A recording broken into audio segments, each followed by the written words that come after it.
तदीयाकार सलीम बुखारी साहब ने हमें ज्वाइन किया है। सलीम बुखारी साहब, इलेक्शन कमीशन का बड़ा फैसला सामने आया है। 25 मुनहरिफ अरकान को डी-सीट कर दिया गया है।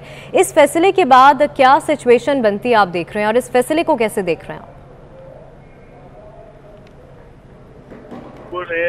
पार्टी डिसिप्लिन से नाराज करके वोट दिया है किसी दूसरी पार्टी के कैंडिडेट को, वो डी-सीट होंगे।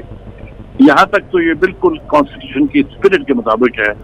लेकिन जो अभी बहुत बड़ा इबाम है जिसकी क्लैरिटी चाहिए वो ये है कि क्या जो वोट इन्होंने डाले थे हमजा शहबाज को, क्या वो कैंसिल हुए हैं? इसका कोई तस्करा नहीं है। ये तो ओरिजिनल कॉन्स्टिट्यूशन के मुताबिक फैसला है कि वोट काउंट होगा लेकिन वो डी-सीट हो जाएंगे। अगर तो ये सूरत हाल ऐसी ही है तो फिर मेरे ख्याल से पीटीआई को बहुत ज्यादा जश्न मनाने की जरूरत नहीं है। ये फैसला तो एन कॉन्स्टिट्यूशन की स्पिरिट के मुताबिक है, लेकिन जो तकाजा था पीटीआई का कि उनके वोट भी कैंसिल हों और वो दोबारा री इलेक्शन होगा, वो मेरे ख्याल से बहुत बड़ा इबाम बाकी है।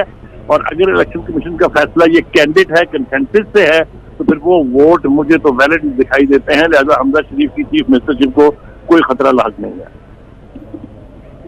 सलीम बुखारी साहब, जैसे कि आपकी बात के ऊपर ही बात करना चाहूँगी। सुप्रीम कोर्ट की जानिब से राय दी गई थी कुछ दिन पहले और उन्होंने कहा था कि जो मुनहरिफ अरकान है उनका वोट भी शुमार नहीं होगा। तो आप समझते हैं कि अब अगर दोबारा ये अपील दायर करें तो सुप्रीम कोर्ट की जानिब से फैसला या राय चेंज की जाएगी?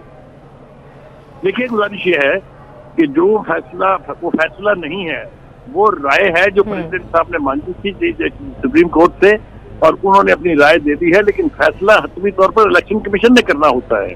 अगर वो बाइंडिंग होता तो आज के फैसले में उसका रिफ्लेक्शन हमें नजर आता। मेरे ख्याल से इलेक्शन कमीशन ने completely in line with the constitutional provision फैसला किया है और मेरे ख्याल से मुझे तो इसके अंदर कोई खराबी नजर नहीं आती है।